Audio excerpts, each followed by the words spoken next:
Next question है कि result based governance जो है वो एम है, मतलब कि रिजल्ट बेस्ड गवर्नेंस के बारे में बात हो रही है। वो जरूरी है अगर हम गवर्नमेंट सर्विस को बेटर बनाना चाहें, by giving decision maker the tools and incentive to craft appropriate policies and programmes. मतलब कि जो रिजल्ट बेस्ड गवर्नेंस है उसका एम है कि गवर्नेंस सर्विस डिलीवरी को बेटर बनाया जाए, ताकि bye giving decision makers tool, मतलब डिसीजन मेकर्स को टूल और इंसेंटिव दिया जाए ताकि उसके अनुसार अप्रोप्रिएट पॉलिसीज़ बनाए जा सकें। तो आपको बताना होगा कि कैसे टेक्नोलॉजी जो है वो हेल्प करती है डिसीजन मेकिंग और साथ में एडमिनिस्ट्रेशन में। आपको नीति आयोग का एस्पिरेशनल जो ADP है, मतलब एस्पिरेशनल डिस्ट्रिक्ट प्रोग्राम के बारे में बात करना पड़ेगा। तो रिजल्ट बेस्ड अप्रोच होता क्या है? रिजल्ट बेस्ड अप्रोच होता है एक hybrid model that is adaptive to circumstances. ये जो कुछ वीकनेस है उनको आइडेंटिफाई करता है, उनको अप्रोच करता है। ठीक है, तो UNDP ने अभी रिसेंटली मतलब तारीफ़ की है इंडिया का जो एस्पिरेशनल डिस्ट्रिक्ट प्रोग्राम है, क्योंकि इसमें इम्प्रूवमेंट देखा गया है हेल्थ, न्यूट्रिशन और एजुकेशन आउटकम को। जो कुछ की पब्लिक सर्विस है वो 4 सेक्टर से रिलेट करता है। एक तो हेल्थ केयर, दूसरा इंफ्रास्ट्रक्चर, तीसरा एनवायरनमेंट और चौथा लॉ इन्फोर्समेंट। हेल्थ केयर जैसे हो गया एजुकेशन, सोशल सर्विस। इंफ्रास्ट्रक्चर हो गया जैसे road, railway, airport, telecommunication, electricity. Environment हो गया एनवायरनमेंट प्रोटेक्शन और वेस्ट मैनेजमेंट, सैनिटेशन, ये तीसरा हो गया। चौथा हो गया law enforcement, fire service, public transport, postal service.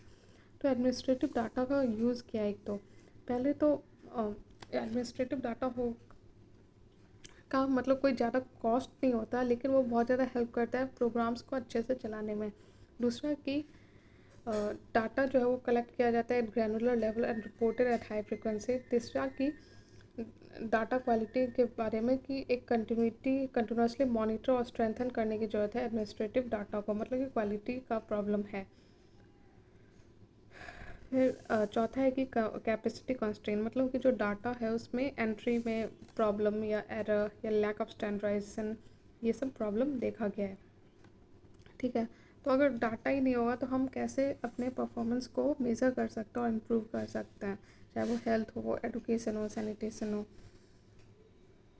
और साथ में जो एडमिनिस्ट्रेटर है उसके पास बहुत कम स्कोप या एवेन्यू बन जाता है कोई क्वान्टिफाइंग, मतलब कैसे प्रोग्रेस हो रहा है उसको मेज़र करने में। तो रिजल्ट बेस्ड गवर्नेंस के study of aspirational district programme देखें तो इसमें 3C अप्रोच है: कंपटीशन, कन्वर्जेंस और कोलैबोरेशन।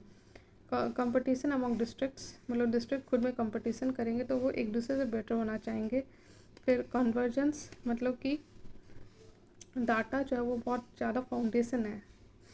ठीक है, तो ADP मॉडल जो है 3 बेसिस पे: एक कंपटीशन, दूसरा कन्वर्ज और तीसरा कोलैबोरेट। मतलब एक दूसरे से सीखें और समझें। ठीक है, तो इन तीनों के लिए डाटा बहुत इम्पॉर्टेंट है, चाहे वो health, education, agriculture, infrastructure, financial inclusion या स्किल डेवलपमेंट का हो।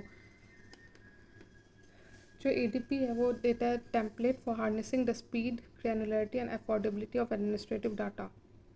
इसमें ट्रांसपेरेंसी भी आती है और अकाउंटेबिलिटी भी आती है। Automated system for data quality checking, तो जैसे मैंने कहा इससे एक मेज़र करने में भी हेल्प होता है, लेकिन साथ में और कुछ मेजर्स चाहिए इम्प्रूव करने के लिए रिजल्ट बेस्ड गवर्नेंस। पहला है कि और ज़्यादा rigour of existing scheme supervision process. दूसरा targeted frequent third party back checking और एडमिनिस्ट्रेटिव डाटा। तीसरा tap the power of automation. देखते हैं, पहला है कि जो जो एग्जिस्टिंग स्कीम और सुपरविज़न प्रोसेस है उसको और ज़्यादा कड़ा और अच्छे से इम्प्लीमेंट करने की ज़रूरत है, चाहे वो GPS के थ्रू हो या ऑडियो फोटो, मतलब कि ज़्यादा और ज़्यादा स्ट्रीमलाइन करने की ज़रूरत है। नेक्स्ट है कि जो भी चेक होता है वो अच्छे से करना चाहिए। थर्ड पार्टी बैक चेकिंग जो है वो ज़रूरी है, ताकि हमें पता चल सके कि हमें सही डाटा मिल रहा है कि नहीं। उसमें जो फ़ोटो, GPS, वीडियो या फ़ोन सर्वे का इम्पॉर्टेंट रोल होगा। मतलब थर्ड पार्टी वेरिफिकेशन या इंडिपेंडेंट वेरिफिकेशन जरूरी है, ताकि मैनिपुलेशन नहीं हो सके डाटा का। साथ है जो ऑटोमेशन, मतलब या IT जो भी IT टेक्नोलॉजी है उसको भी यूज़ करना चाहिए डाटा एफिशिएंसी और के लिए। और साथ में ये भी इंश्योर करना चाहिए कि ह्यूमन इंटरवेंशन मिनिमम हो। तो इस तरह से हमने देख लिया ये क्वेश्चन। और जो ऑब्जेक्टिव है पब्लिक सर्विस का वो है कि डिलीवर करना social protection to poor and vulnerable, और साथ में पॉवर्टी एलिविएट करना। पब्लिक सर्विस जो है उससे इनइक्विटेबल डिस्ट्रीब्यूशन जो है वो कम होता है, और जो भी हिस्टोरिकल इनइक्विटीज़ हैं जैसे कि कास्ट बेस्ड डिस्क्रिमिनेशन या जेंडर डिस्क्रिमिनेशन वो भी ख़त्म होता है। तो इस तरह से हमने देख लिया ये वाला क्वेश्चन। Thank you.